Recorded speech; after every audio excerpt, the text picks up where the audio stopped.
Tiva's only about 1.5 years. She is new to our training program and she is still learning. She knows about a handful of behaviors right now, but not quite enough to be part of our show already. So she gets her own little private feeding, and she'll be back out when she's done, and you can see her kind of hanging out and taking part in relaxing during the show. Now the sea lion closest to me is her mom. This is Callie. Callie is 11 years old, and she does love to hear the audience applaud. Now behind Callie on the lower rock is Chloe. Chloe is 25 years old and she's been known to blow some kisses to her fans. Oh, that was cute. Now I did say that we have 5 California sea lions here at the Memphis Zoo. Well, 2 of our sea lions are actually taking the show off. The first is our oldest girl, Skimmer. Now Skimmer, she is 27 years old. And it sounds pretty old, and I hate to say it, if she were in the wild, it would be pretty old, right, Callie? Yeah, but lucky for you and for Skimmer, you live in a zoo. And at zoos and aquariums, these guys can live into their 30s. Now that's all due to the great vet care they get and the unlimited supply of fish, which I think they're pretty excited about. Now also taking this show off today is Andre. If you were out earlier today, you may have seen Andre. He was outside until about 10:30 today. He is our biggest sea lion and our only male. He is 19 years old and he's Tiva's dad. And just to let you guys know how big Andre really is, this morning he weighed in at almost 750 pounds. I know, it seems pretty big, right? But it's pretty good for a male. Andre usually gets up to about 800 pounds during breeding season, and males can get up to about 1,000 pounds. Now these girls in comparison this morning each weighed in at around 200 pounds, which isn't anything to be ashamed about, ladies. They get a little touchy when you talk about their weight.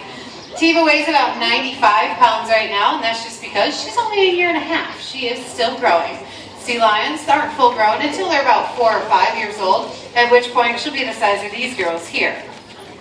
Now seals, sea lions, and walruses, they all belong to the pinniped family. It's just a fancy word for mammals with something special.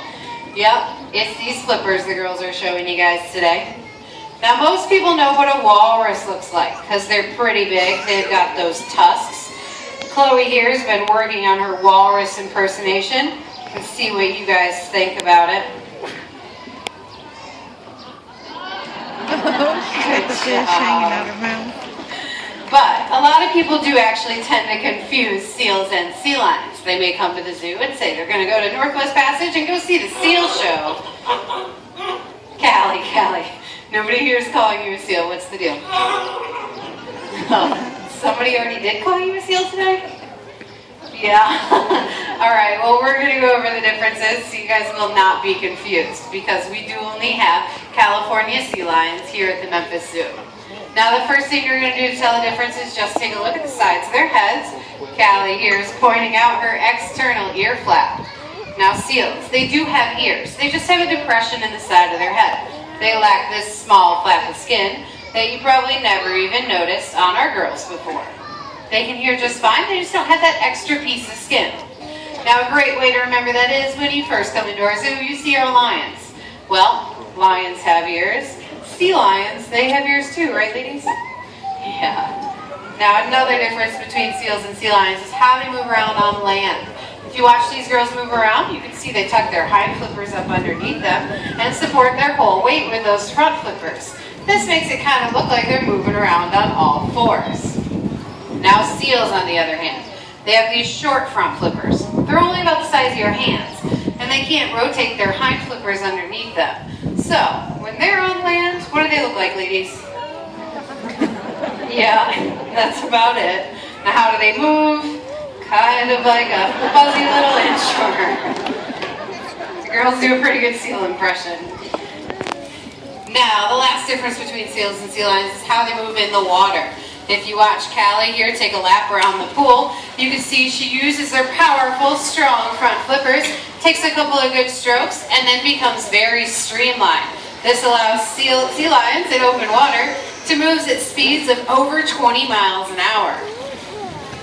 Now those seals we talked about, they actually use their hind flippers to swim in a side-to-side motion.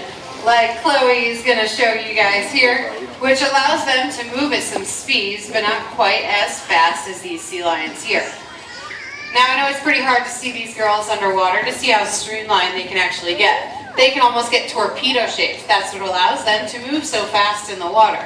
So what do you say, ladies? You want to show us on land how streamlined you guys can be? Well, that's an airplane. How about a torpedo? Good job. All right. Those are the differences. Now you guys will not be confused because we do only have California sea lions here at the Memphis Zoo, right, ladies? Yeah. Now, sea lions in the wild, they don't have the luxury of anybody in front of them with a bucket of fish. They do occasionally have some predators they have to be on the lookout for. Now, their first predator is a killer whale, and that second predator is, oh, ladies, you know the second predator? All right, I think the girls know. They're going to get in the water, give you guys a hint as to what that second predator might be.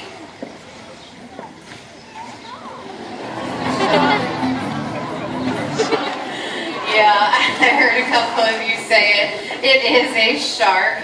The girls do a pretty good shark impression. Now, if a sea lion were to come across the shark or a killer whale in the wild, they would do a behavior that we call porpoising. This is a behavior that allows them to swim at their fast speeds, leap right out of the water to take a breath, and keep on going, so they can keep getting away from that predator. I'm sure it also probably confuses that predator, seeing as the thing they were just chasing all of a sudden just disappeared right in front of their eyes. It is a pretty good diversion technique. Now, like I said, nobody is standing in front of these wild sea lions with a bucket of fish. They have to catch their fish on their own. Here at the zoo, we cut our fish into pieces because it allows us to do more behaviors with our animals, to better take care of them, and to do a show for you guys out there. But in the wild, sea lions, they'll actually swallow their fish whole. You see, they have this nice, sharp set of teeth, but they don't have any flat teeth for grinding. So what they do is they grab right a hold of that fish and they swallow it down. I've actually seen a sea lion swallow a fish about 6 to 8 inches long, weighing over ½ a pound, all in one bite with no problem at all. But the thing is, those fish, they don't want to be caught, right? They're swimming in every direction, they're pretty fast, and they can be pretty slippery. So if you are a sea lion, you're going to need some adaptations to help you out. Now, their first adaptation is those powerful, strong front flippers you saw them use to move so fast in the water. Now remember, I did say this morning these girls weighed in at around 200 pounds. Well, ladies, you want to show them how strong you are? Good job, girls. Yeah, they can support their entire weight with those front flippers, and even Andre at 750 pounds, he can do this behavior with no problem at all. But the thing is, when you swim really fast at a big group of fish, what happens? They scatter. They go in all directions. So you're going to have to be pretty flexible to be able to chase those fish in all those directions. So there's actually a test you guys can do out there to see how flexible you are compared to a sea lion. If you want to just bend your head back for me and see how far you can look. I see a bunch of people trying it out there. Most of us, we can pretty much look straight up in the air, which is pretty good if you're a human, but it would not be that flexible if you were a sea lion. Why don't you show them, ladies? Wow. Yeah, they can easily touch that nose and that forehead to their back. That super flexibility allows them to be able to go in whichever direction they need to go in. Now, the last thing that you may need if you're a sea lion trying to catch fish in the wild is some pretty keen eyesight.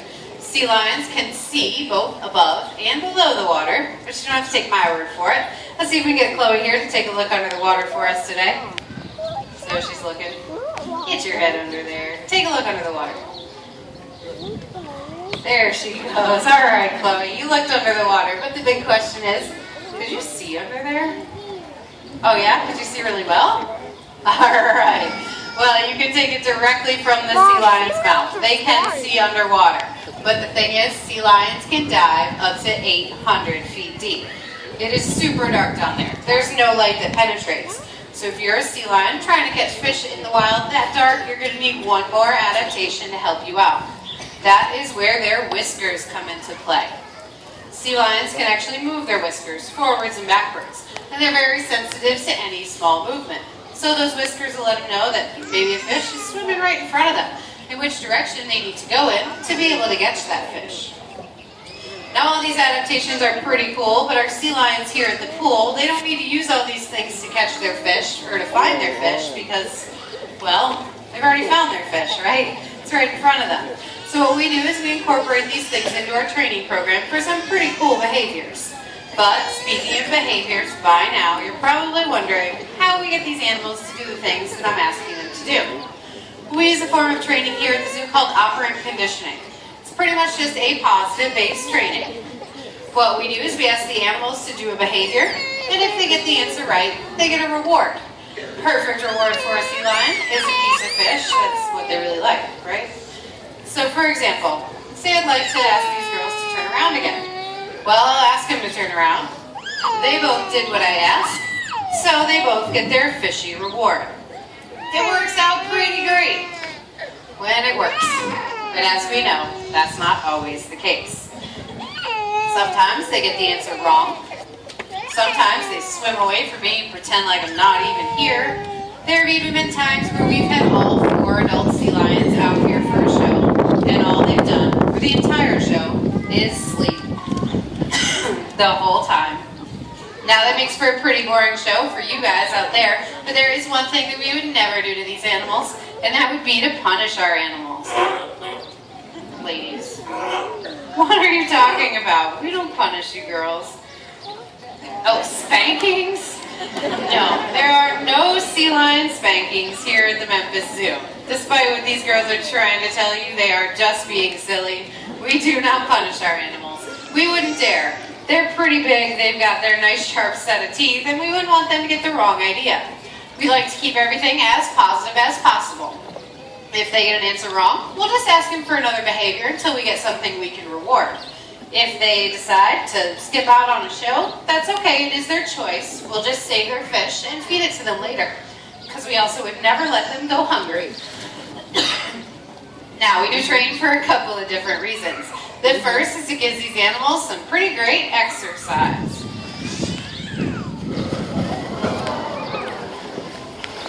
Great job, ladies. Alright, not only do they get that physical exercise, but they get mental exercise as well. Because they actually have to think pretty hard about what we're asking them to do, and then they have to do the right behavior in order to get their reward. Now we do train for another reason that may seem a little more boring to you guys out there. These are what we call husbandry behaviors. They're things that allow us to get up close to the sea lions to take better care of them. We can brush their teeth, we can put drops in their eyes, they'll even lie perfectly still and allow us to draw blood from a vessel near their hind flipper or even do an ultrasound. And they will do all of this just because they know at the end their piece of fish is coming.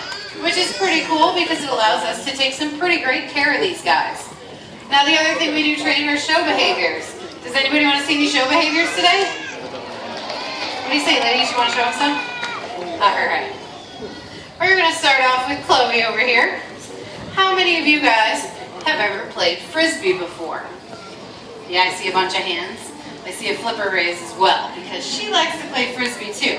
The problem being, sea lions don't have any hands. So you're going to have to watch and see how Chloe here is going to play Frisbee with us here today.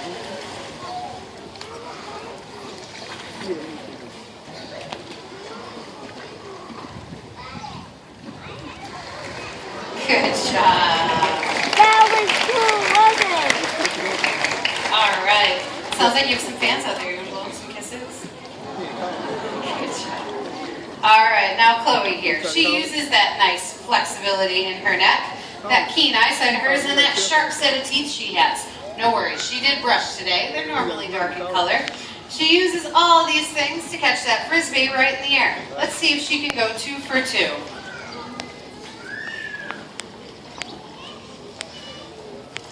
Well, that's a high one. Great job.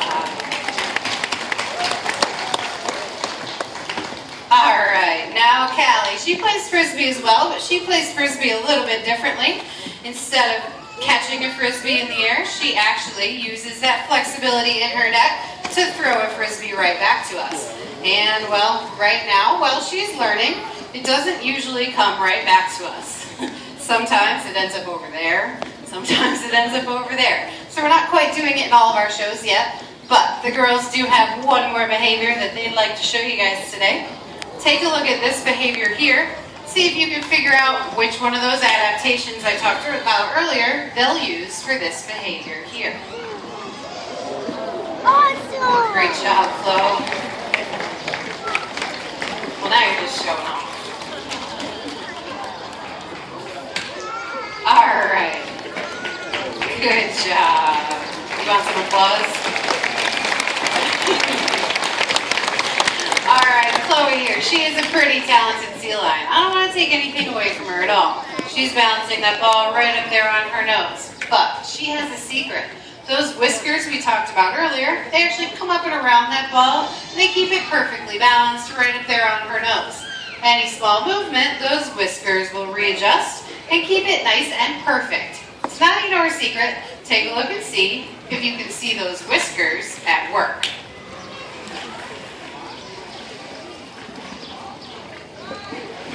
Well, that's pretty good, Chloe, but I told him your secret, so you're going to have to do a little bit extra to get some applause from these guys today. What do you say? Let's... All right, now you're cheating. There we go, and the grand finale.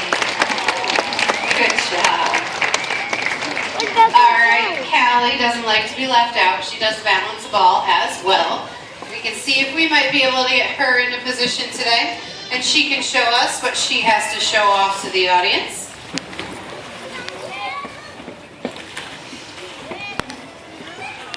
Great job, Callie. You got anything extra for him today?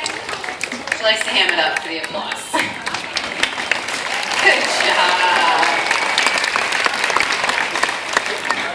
All right, well, I'm starting to run low here on fish, so I'm going to be ending my show shortly, but I do have one more very big favor to ask you guys before you leave the amphitheater today.